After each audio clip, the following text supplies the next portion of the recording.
Hello and welcome to the another video of MRY study YouTube channel.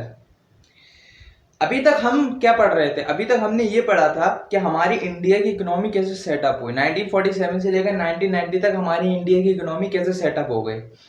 अब हमने पिछली videos में मतलब कि इससे पहले वाली वीडियोस में ये पढ़ा था कि 1991 के बाद इंडिया की न्यू इकोनॉमिक पॉलिसीज आई, उसमें इंडिया ने क्या क्या पॉलिसीज बनाई।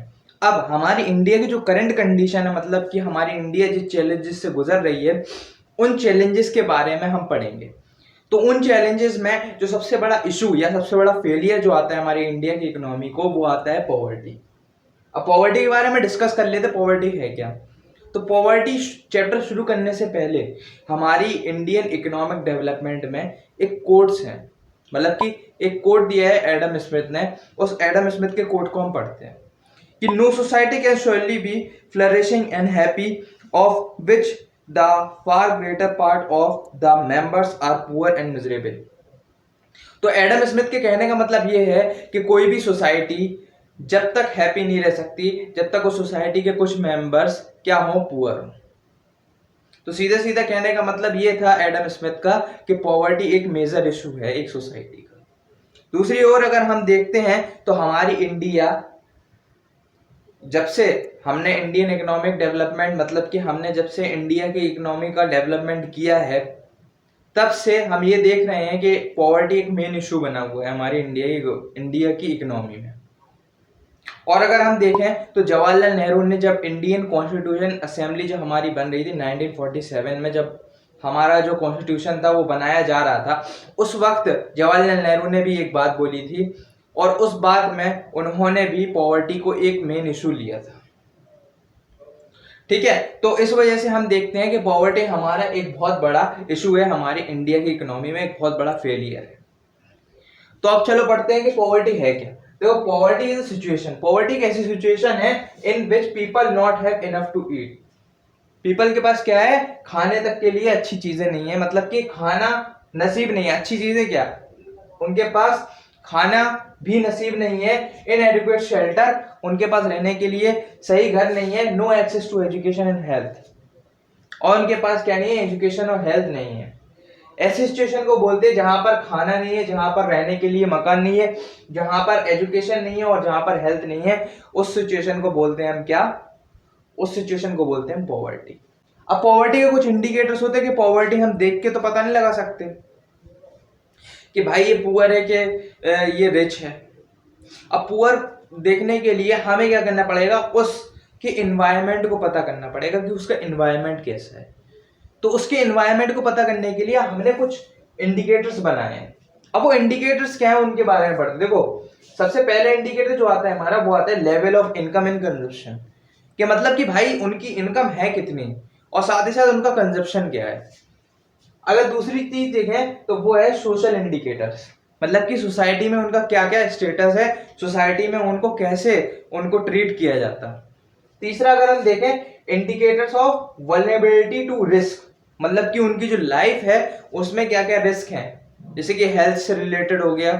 ठीक है, चौथा आता है सोशल एंड पॉलिटिकल एक्सेस, मतलब कि उनकी जो पॉलिटिकल एक्सेस है, मतलब कि गवर्नमेंट उनके लिए क्या क्या कर रही है और गवर्नमेंट का उसमें क्या क्या रोल है।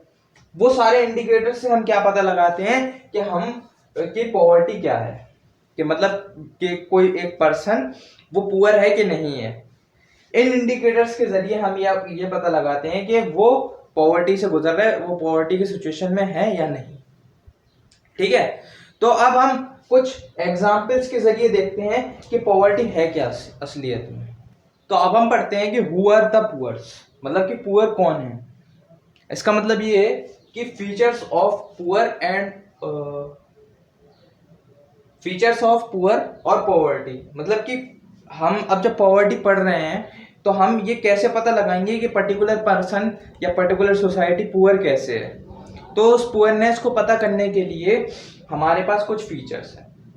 अब इसको एक नॉर्मल तरीके से अगर हम समझें तो अगर हम ले लें कि अर्बन के पुअर्स और रूरल्स के पुअर्स, तो अर्बन के पुअर की अगर हम बात करें तो अर्बन के पुअर्स कैसे होते हैं, जो मतलब कि रोड साइड वेंडर्स होते हैं, ठीक है, रैक पिकर्स होते हैं।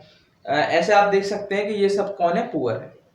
और रूरल के पुअर की बात करें तो वो अपनी करंट कंडीशन के वजह, मतलब कि वो रूरल एरिया में रहने की वजह से पुअर है, मतलब कि उनके पास लैंड नहीं है खुद का, और लैंड है भी तो बहुत ज्यादा बैरन है, जिस पे वो खेती भी नहीं कर सकते। तो ये हम क्या देख सकते हैं कि हमारी सोसाइटी में कैसे पुअर लोग रहते हैं। अब इन पुअर कंडीशंस की वजह से, मतलब कि हम देख के समझेंगे कि कैसे पुअर होते हैं। तो अगर आप किसी भी पुअर को देखो तो उसमें आपको ये सारी कंडीशंस देखने को मिल जाएंगी। तो सबसे पहली कंडीशन क्या होती है कि स्टार्वेशन एंड हंगर, मतलब कि उसमें जब हमने पहली डेफिनेशन पढ़ी थी अभी पॉवर्टी की, उसमें हमने ये समझा था कि वहां पर क्या है, नॉट एनफ टू ईट। अब नॉट एनफ टू ईट है तो मतलब कि प्रॉब्लम किसकी आ जाती है, स्टार्वेशन एंड हंगर की। दूसरी आती है lack basic literacy and skill. अब जब बेसिक लिटरेसी और स्किल होगा तो क्या होगा, वेरी लिमिटेड इकोनॉमिक अपॉर्चुनिटीज, उनको जॉब्स ही नहीं मिलेंगी। ठीक है। चौथा आता है mail nutrition is alarming high among the poor. जो मेल न्यूट्रिशन की प्रॉब्लम होती है वो पुअर्स में हाँ बहुत ज्यादा हाई होती है। किसकी वजह से होती है कि उनको अच्छी तरह खाना नहीं मिल पाता, उनको अच्छी तरह नरिशिंग नहीं मिल पाती, इस वजह से। फिर देखते हैं हम इल हेल्थ एंड डिसेबिलिटी, मतलब कि उनकी जो हेल्थ है वो बेकार है। अब जाहिर सी बात है कि जब खाना अच्छे नहीं मिलेगा, मेल न्यूट्रिशन होगा, तो इस वजह से जो प्रॉब्लम आ जाएगी वहां पे आ जाएगी इल हेल्थ की और डिसेबिलिटी की। मतलब कि आप देखते हैं कि शुरुआत से जब बच्चा पैदा होता है उस वक्त से वो विकलांग हो जाता है। तो ये किसकी वजह से होता है, ये प्रॉब्लम आती है मेल न्यूट्रिशन की वजह से। इसके बाद आते हैं हमारा फिजिकली वीक, मतलब कि अगर हम देखते हैं तो शुरू से लेकर, मतलब कि एक बच्चा, फिर उसके बाद जब जवान होता है, फिर जब बुढ़ा होता है, तब तक वो लोग क्या होते हैं, फिजिकली वीक होते हैं। तो ये सिचुएशन क्या शो करती है, पुअर की। उसके बाद नो सेफ ड्रिंकिंग वाटर, मतलब कि वो जैसी जगह पर रह रहे हैं वहां पर पीने की अच्छी सुविधा नहीं है। जेंडर इनइक्वालिटी, जो पुअर लोग होते हैं उनकी जो सोच होती है वो भी थोड़ी नीची होती है, इसलिए वो लोग क्या करते हैं, वो लोग जेंडर इनइक्वालिटी करते हैं। ये भी एक इंडिकेटर जो बनता है वो हमारा बेसिक लिटरेसी की वजह से बनता है, जो हम उनको नहीं मिल पाती, उस वजह से क्या करते हैं, वो जेंडर इनइक्वालिटी करते हैं। उसके बाद हम देखते हैं बोरो फ्रॉम मनी लैंडर्स, वो लोग क्या करते हैं कि मनी लैंडर से कर्जा लेते हैं, उसको चुका नहीं पाते तो वो एक इनडेबिटनेस में फंस जाते हैं। तो ऐसे हम देखते हैं कि बहुत सारे हमारे फीचर्स बन जाएंगे कि पॉवर्टी के क्या क्या फीचर्स है। अब इन फीचर्स को देखते हुए हम इस चैप्टर में पढ़ेंगे कि इकोनॉमिस्ट ने क्या क्या फीचर्स बनाए हैं पॉवर्टी को मेजर करने के लिए। ठीक है, तो अब इकोनॉमिक्स के जरिए हम देखते हैं कि पुअर कौन है।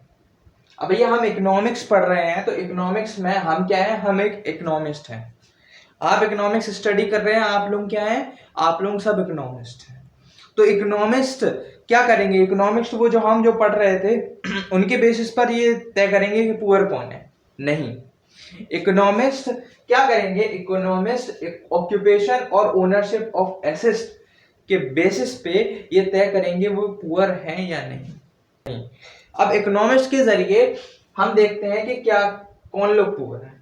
अब एक ऑक्यूपेशन के बेसिस पर तो हमने देख लिया कि ऑक्यूपेशन क्या, तो ऑक्यूपेशन में भी हम देखते हैं कि रूरल पुअर कौन है, अर्बन पुअर कौन है। तो रूरल में अगर हम देखते हैं तो landless agriculture labours, cultivators with very small land holdings. मैंने आपको शुरुआत में जब वीडियो बना रहा था तब आपको ये बताया था कि लैंड होल्डिंग जिनके पास नहीं होती है, लैंडलेस लेबर्स होते हैं या कल्टीवेटर्स होते हैं जिनके पास स्मॉल लैंड होल्डिंग्स होती हैं, वो लोग किस में आते हैं, वो लोग रूरल पुअर में आते हैं। और यही इकोनॉमिस्ट का एक इंडिकेटर है। दूसरा अगर हम देखते हैं तो वो है हमारा अर्बन पुअर। अब ऐसा अर्बन पुअर कैसे, देखो largely the overflow of the rural poor, मतलब कि जो रूरल पॉपुलेशन, जो रूरल की जो पुअर पॉपुलेशन है वो अर्बन में शिफ्ट हो जाती है। रूरल मतलब कि कहने का मतलब ये है कि they migrate from rural area to urban area in the search of livelihood employment, जो कि उन्हें नहीं मिल पाता। जब उनको नहीं मिल पाता तो वो लोग क्या करते हैं, वो लोग सेल्फ एम्प्लॉयड हो जाते हैं। मतलब कि जैसे कि हम देख लेते हैं कि रोड साइड वेंडर्स, ये लोग क्या है, सेल्फ एम्प्लॉयड है। तो ये लोग, इन लोग ने क्या करा, ये लोग रूरल एरिया से अर्बन एरिया में आए तो इन लोगों को जॉब्स नहीं मिली because of the lack of the literacy and the skills. इसी वजह से इन लोगों को ये काम करना पड़ गया। तो इस वजह से जो इकोनॉमिस्ट है हमारे, वो इन दो इंडिकेटर से, मतलब कि रूरल एरिया से और अर्बन एरिया से, इन सारे इंडिकेटर से पता लगाते हैं कि वो पुअर है या नहीं। अब गवर्नमेंट ने एक पर्टिकुलर एक स्केल बना रखा। हमारी जो प्लानिंग कमीशन है उसने क्या करा, उसमें एक्सपर्ट ग्रुप्स बना रखे हैं। एक्सपर्ट ग्रुप्स क्या पता लगाते हैं कि पॉवर्टी से कौन लोग गुजर रहे हैं, मतलब कि एक स्केल बना रखा पर्टिकुलर गवर्नमेंट ने, क्योंकि गवर्नमेंट चाहती है कि वो उन पर स्कीम्स लागू करे। अब वो स्केल कैसे लागू करे वो उनके बारे में थोड़ा समझ लेते हैं। गवर्नमेंट ने क्या रखा है कि गवर्नमेंट एक स्केल पर काम करती है। तो जब इकोनॉमिक्स या फिर हमारे जितने भी एक्सपर्ट हैं, जितने भी प्लानिंग कमीशन के द्वारा जो एक्सपर्ट्स बनाए गए, तो उन्होंने क्या करा, उन्होंने पॉवर्टी को या फिर पुअर लोगों को दो भागों में बांट दिया। वो दो भाग कौन से, हमारे रिलेटिव पुअर या फिर एब्सोल्यूट पुअर। अब भाई रिलेटिव पुअर और एब्सोल्यूट पुअर कौन है, तो सबसे पहले हम रिलेटिव की बात कर लेते हैं कि रिलेटिव पुअर कौन है। The poor and the non poor, the poverty line separate the two. अब सीधा सीधा मतलब ये है कि नॉन पुअर और पुअर को एक लाइन सेपरेट करती है। उस लाइन को बोलते हैं हम क्या, उस लाइन को बोलते हैं हम पॉवर्टी लाइन। अब एक लाइन है वो दोनों को सेपरेट कर रही है, उस सिचुएशन को हम क्या बोलेंगे, रिलेटिव पॉवर्टी। कि वो किस में है, वो रिलेटिव पॉवर्टी में है। हम क्या कर रहे हैं, हम एक इंडिकेटर के जरिए, मतलब कि पॉवर्टी लाइन के जरिए हम ये पता लगा रहे हैं कि वो लोग पुअर में आते हैं और ये लोग किस में आते हैं, ये लोग रिचेज में आते हैं या फिर नॉन पुअर में आते हैं। दूसरा अगर हम देखते हैं तो यहाँ पर हमारे पास आता है बिलो पॉवर्टी लाइन वाला कॉन्सेप्ट, मतलब कि जितने भी पुअर्स हैं वो किस में आएंगे, वो बिलो पॉवर्टी लाइन में आएंगे। मतलब कि पॉवर्टी लाइन से नीचे पॉवर्टी लाइन इंडिकेट कर दी जाती है। दूसरा अगर हम देखते हैं तो एब्सोल्यूट पॉवर्टी में मतलब कि कौन से पुअर्स आते हैं, the very poor and the poor. मतलब कहने का मतलब यहाँ पर क्या है कि गवर्नमेंट ने यहाँ पर एक कट ऑफ रखा है पॉवर्टी के लिए, कि इस कट ऑफ से, इस मतलब कि किसका कट ऑफ रखा है, इनकम एंड कंजप्शन का, कि कितनी उनकी इनकम है और कितना वो कंज्यूम कर सकते हैं, उसके बेसिस पर एक कट ऑफ रखा है। उस कट ऑफ के बेसिस पर वो पता लगाते हैं कि कौन लोग पुअर है, उसको बोलते हैं हम एब्सोल्यूट पॉवर्टी या एब्सोल्यूट पुअर। ठीक है, तो ये थे तो हमारे रिलेटिव एंड एब्सोल्यूट पुअर। हमने ये पता लगा लिया कि पॉवर्टी क्या है, मतलब दो तरीके से हमने पॉवर्टी के जरिए हमने पता लगा लिया कौन कौन पुअर है, रिलेटिव और एब्सोल्यूट के जरिए। अब हम ये देखेंगे कि पुअर कौन कौन है, मतलब कि कैटेगरी कैसे, मतलब पुअर्स की करें। तो सबसे पहले क्रॉनिक पुअर आते हैं हमारे, मतलब ये हम देख लेते हैं कि पॉवर्टी में क्या मतलब टाइप्स होती हैं पुअर्स की। तो पहला टाइप जो है हमारा वो है क्रॉनिक पुअर, मतलब कि who are always poor and are usually poor, मतलब कि जो हमेशा पुअर रहने वाले हैं या फिर अधिकतर पुअर रहते ही हैं। अगर हम उसमें कैटेगरी दें तो वो हम कह सकते हैं लैंडलेस वर्कर्स, वो हमारे क्या है, वो हमारे हमेशा पुअर या फिर यूजुअली पुअर रहने वाले लोग।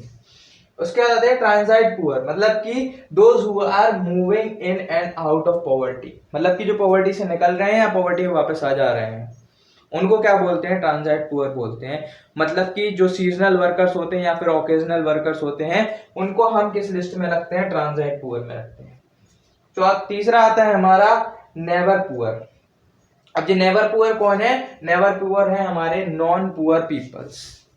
ठीक है, नॉन पुअर पीपल्स वो पीपल्स हैं जो हम कह सकते हैं कि जो मिडिल क्लास लोग हैं या फिर जो अपर मिडिल क्लास लोग हैं, उनको हम इस कैटेगरी में रखेंगे, किसमें, नेवर पुअर में। तो ये हमारा एक स्केल है जो गवर्नमेंट ने बना रखा है पुअर के लिए, कि इस स्केल से गवर्नमेंट पता लगाती है कि उसको क्या क्या स्कीम्स इसको इम्प्लीमेंट करनी चाहिए।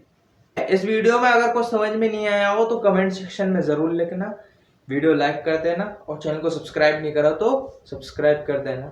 मिलते हैं अपने अगले टॉपिक के साथ, तब तक के लिए धन्यवाद।